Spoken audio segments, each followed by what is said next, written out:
Carmen Banas nació el 9 de octubre de 1973, en la ciudad de Indianápolis, en el estado de Indiana, Estados Unidos. Creció junto a sus padres y sus dos hermanos menores. Pero cuando todavía era una niña, sus padres tomaron la decisión de divorciarse. A pesar de la separación, Carmen mantenía una relación muy cercana con su padre. Eran inseparables. Desde pequeña, Carmen mostraba una gran sensibilidad por el arte y un amor profundo por los animales. Según sus padres, no podía ver una sola gatita en la calle sin llevársela a casa. Durante un tiempo incluso pensó en convertirse en veterinaria, pero eventualmente decidió seguir una carrera en el mundo del arte. Tras terminar la preparatoria, Carmen se inscribió en la Universidad de Indiana para estudiar artes visuales. Al mismo tiempo, comenzó a trabajar en una pizzería. No quería depender económicamente de sus padres, especialmente sabiendo que ellos aún tenían que mantener a sus hermanos pequeños. En ese entonces, también estaba en una relación amorosa y, en octubre de 1992, la pareja decidió mudarse junta por primera vez. Se establecieron en un complejo de departamentos no muy lejos del lugar donde ella trabajaba. Carmen estaba enfocada en su educación y soñaba con algún día hacer carrera en el ámbito artístico. El 22 de marzo de 1993, cuando tenía apenas 19 años, Carmen fue con su padre y su hermano a visitar a su abuela, que estaba internada en el hospital. Después de la visita, ella los llevó de regreso a casa. Su padre le sugirió que se quedara con ellos esa noche, ya que era tarde y su departamento estaba al otro lado de la ciudad. Pero Carmen se negó. Dijo que necesitaba lavar su uniforme de trabajo para el turno del día siguiente en la pizzería. Se despidió y condujo de regreso a su hogar. 2 días después, una amiga de Carmen se presentó en la pizzería con la esperanza de que ella la ayudara a conseguir empleo ahí. Pero al llegar, se dio cuenta de que Carmen no estaba. Al hablar con el gerente, este le explicó que la joven no se había presentado a trabajar desde el día anterior. Intentó llamarla varias veces, pero ella no contestó. Al principio, el gerente pensó que simplemente había decidido dejar el trabajo sin avisar. Pero para su amiga, esa idea no tenía ningún sentido. Carmen era una persona responsable, comprometida con su empleo, y nunca mencionó querer renunciar. Preocupada, la amiga le pidió al gerente que revisara si tenían algún contacto de emergencia. Al ingresar a la pizzería, Carmen había proporcionado el número de su padre. El gerente se comunicó con él, quien le dijo que también había intentado llamarla el día anterior, pero no recibió respuesta. Pensó que quizá estaba ocupada en el trabajo. Pero al saber que no se había presentado, la preocupación lo invadió. El padre de Carmen se dirigió inmediatamente al complejo de departamentos para asegurarse de que todo estuviera bien. Al llegar, notó que el auto de su novio, que Carmen usaba a veces, estaba estacionado fuera. En el asiento del copiloto estaba su bolso. Sobre el parabrisas encontró una nota del gerente del edificio. Varios vecinos se habían quejado por ruidos a altas horas de la noche y se pedía que bajaran el volumen. Preocupado, el padre tocó la puerta del departamento, pero nadie respondió. Entonces probó la perilla, y la puerta estaba sin seguro. Al entrar, lo recibió una escena devastadora. Carmen estaba sin vida. Parte de su ropa faltaba. Horrorizado, salió corriendo y llamó a emergencias. Cuando los paramédicos llegaron, no pudieron hacer nada. La joven ya había fallecido. Todo indicaba que no se trataba de una muerte accidental. Estaban frente a un homicidio. De inmediato, se llamó a la policía. Los investigadores comenzaron a revisar la escena del crimen y a hablar con los vecinos. Al ver la nota del gerente sobre el ruido, decidieron interrogarlo. Supieron que esa misma mañana, varios inquilinos se quejaron de un alboroto que había comenzado desde el día anterior. Alrededor de las 3 de la tarde del día 22, varios testigos escucharon que Carmen había llegado a su departamento acompañada de un hombre. Se reían. Parecían estar en confianza. Pero cerca de la 1:30 de la madrugada, los vecinos oyeron un grito: «¡Déjame en paz!». Segundos después, se escuchó como alguien salía corriendo del lugar. Luego, todo quedó en silencio. A pesar de lo inquietante que fue ese momento, ninguno de los vecinos llamó a la policía. Pensaron que el hombre que acompañaba a Carmen era su novio. Y lo único que hicieron fue quejarse con el gerente del edificio al día siguiente. La policía no tardó en interrogar a estos testigos. Todos coincidieron en lo mismo. No imaginaron que algo tan terrible estuviera ocurriendo al otro lado de la pared. Los investigadores consideraron el testimonio de los vecinos como una pieza clave. Todo indicaba que Carmen fue asesinada en el mismo momento en que se escuchó su grito pidiendo ayuda. Es decir, El crimen habría ocurrido casi 2 días antes de que su cuerpo fuera descubierto. Dentro del departamento, los detectives encontraron envolturas de comida rápida y varias botellas de cerveza. Esos indicios revelaban que Carmen había pasado la tarde acompañada de alguien. Todo sugería que confiaba en esa persona. Lo dejó entrar a su hogar, compartieron una comida, bebieron, y horas después, él la atacó. Las señales de lucha eran evidentes: un mueble volcado, ropa desgarrada esparcida por el suelo. Todo indicaba que el ataque ocurrió en la sala, justo donde estuvieron sentados compartiendo la velada. Después del crimen, el asesino, según los peritos, fue hasta la cocina. Probablemente se lavó la sangre antes de huir del lugar. El informe forense confirmó lo peor. Carmen recibió al menos 6 heridas provocadas por un objeto afilado. Una de sus arracadas faltaba, como si el asesino se la hubiera llevado. Además, la joven fue agredida sexualmente. Los peritos lograron extraer material biológico del atacante. Pero estábamos en 1993. El análisis de ADN apenas estaba en sus primeras etapas. No existía la tecnología para obtener un perfil completo a partir de las muestras. Y en el departamento, no se hallaron huellas dactilares útiles. Ningún rastro genético. Ninguna pista. Ningún testigo. Ninguna señal de quien había cometido el crimen. Tampoco faltaba nada de valor. No había indicios de robo, por lo que ese motivo quedó descartado desde el principio. La policía, como era de esperarse, quiso saber en dónde estaba el novio de Carmen durante todo ese tiempo. ¿Podría estar relacionado con el crimen? Pero esa teoría fue descartada casi de inmediato. El joven estaba en Arizona, a miles de kilómetros de Indianápolis. Tenía pruebas sólidas de su coartada. No había forma de que él estuviera implicado. Entonces, los investigadores empezaron a enfocar su atención en las personas más cercanas a Carmen: amigos, conocidos, compañeros de trabajo. El crimen había sido violento, con una clara carga sexual. Por ello, se centraron en examinar a quienes tenían cercanía con ella pero sin vínculos sentimentales. Se revisó a todos sus conocidos, pero no se encontró ninguna conexión directa con el asesinato. La esperanza de encontrar rasguños, comportamientos extraños o cualquier señal física en alguno de ellos no dio frutos. No había nada. El funeral de Carmen se celebró una semana después de su muerte. Pero la tragedia no terminó ahí. Durante la ceremonia, la familia recibió otra devastadora noticia. La abuela de Carmen, quien seguía hospitalizada, había fallecido. Fue el padre de Carmen quien recibió la llamada desde el hospital, mientras aún se encontraba de pie junto al ataúd de su hija. Fue un golpe brutal. 2 pérdidas en menos de una semana.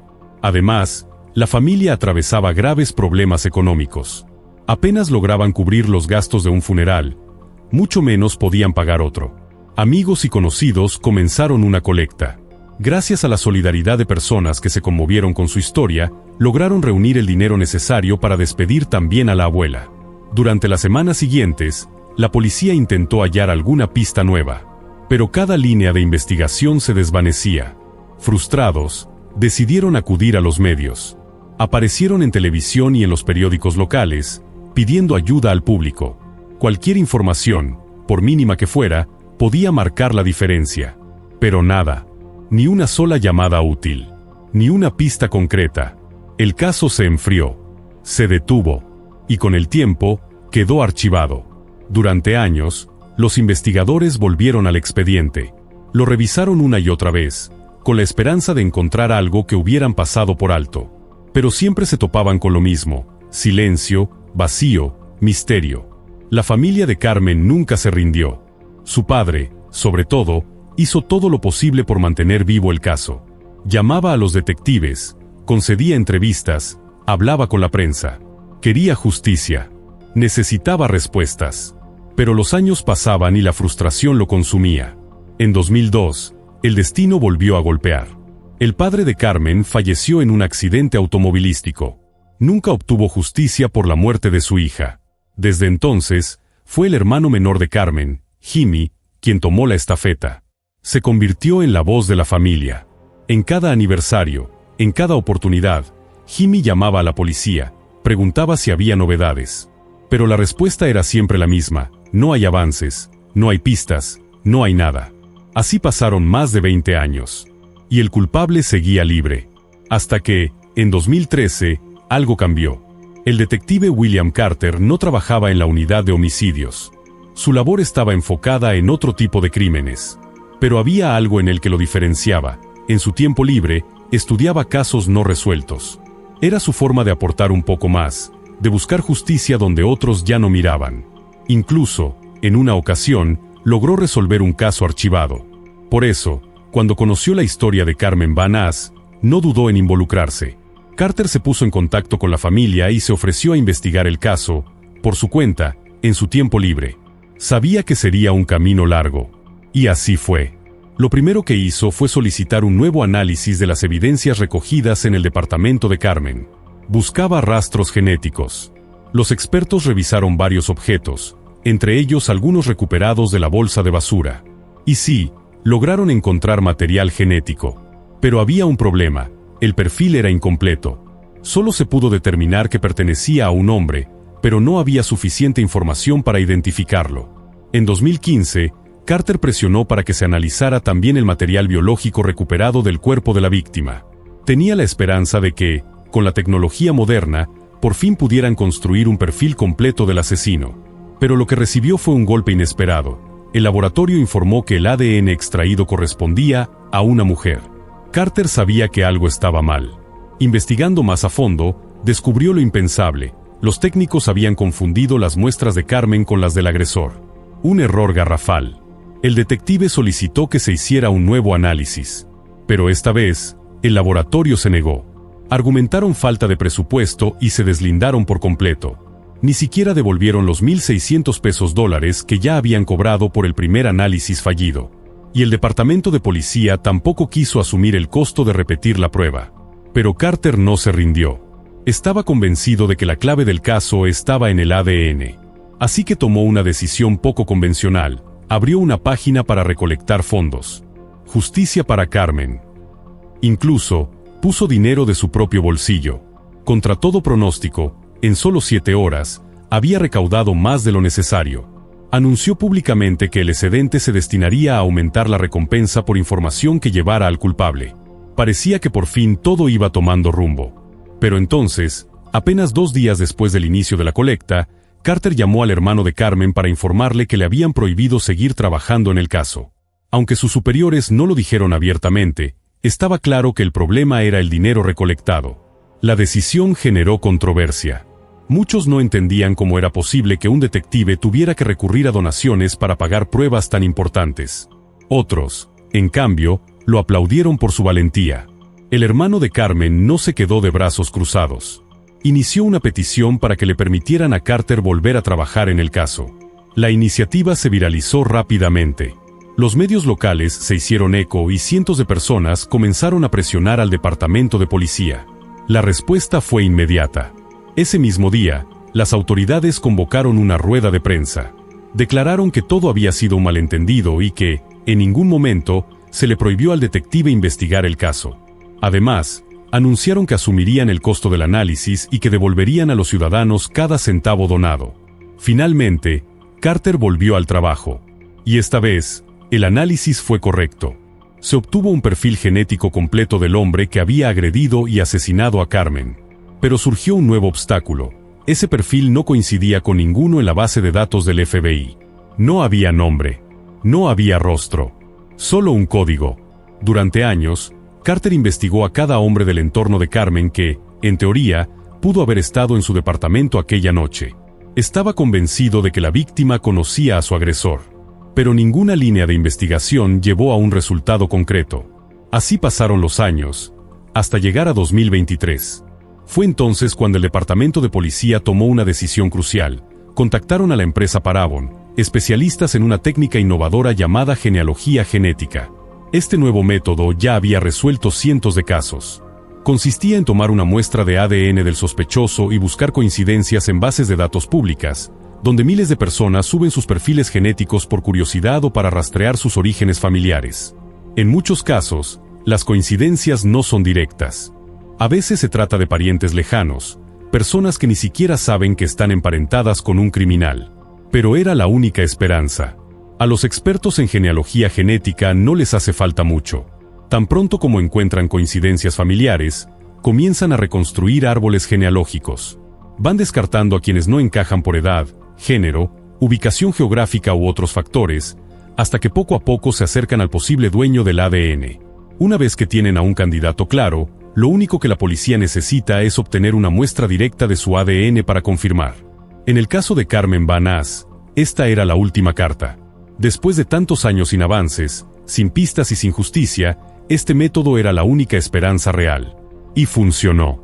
Tras varios meses de trabajo meticuloso, los expertos dieron con un nombre: Dana Shepherd, un hombre de 52 años. La sorpresa fue devastadora. Shepherd no solo vivía en el mismo complejo de departamentos que Carmen al momento del asesinato, vivía en el departamento justo al lado. Tenía antecedentes criminales, sí, pero la mayoría por delitos no violentos. Robo de autos, conducir sin licencia. Nada que lo hiciera aparecer en la base de datos del FBI. Por eso nunca lo habían considerado un sospechoso. Pero lo más alarmante era esto: su nombre ni siquiera aparecía en los archivos originales del caso. Nada. Nunca fue interrogado. Nunca fue investigado. La policía, en su momento, estaba tan convencida de que el asesino había huido del lugar, basándose únicamente en los pasos escuchados bajando las escaleras, que jamás contemplaron la posibilidad de que el culpable hubiera estado viviendo a solo unos pasos de Carmen todo ese tiempo. Para cuando se confirmó la coincidencia genética, Shepherd vivía en Missouri. Trabajaba como conserje en una universidad local. Los detectives consiguieron una orden judicial y se trasladaron hasta allá. Cuando lo confrontaron, Shepherd empezó a temblar visiblemente, pero no opuso resistencia. Entregó la muestra biológica de manera voluntaria. Los resultados llegaron rápido. El ADN coincidía al 100% con el perfil genético hallado en el cuerpo de Carmen. Ya no había dudas. En septiembre de 2024, Dana Shepherd fue arrestado y extraditado al estado de Indiana. A pesar de la evidencia científica, Shepherd se negó a declarar. No admitió su culpabilidad. El caso fue enviado a juicio. Por ahora, el proceso legal aún no ha comenzado, pero la fiscalía asegura tener un caso sólido. Según su versión, Carmen conocía a Shepherd. Esa noche, él fue a su departamento. Cenarían juntos, tal vez compartirían unas cervezas. Todo parecía normal. Pero, en algún momento, Shepherd intentó propasarse. Carmen se resistió. Entonces, él la atacó con un cuchillo. Hoy, Shepherd permanece en prisión preventiva.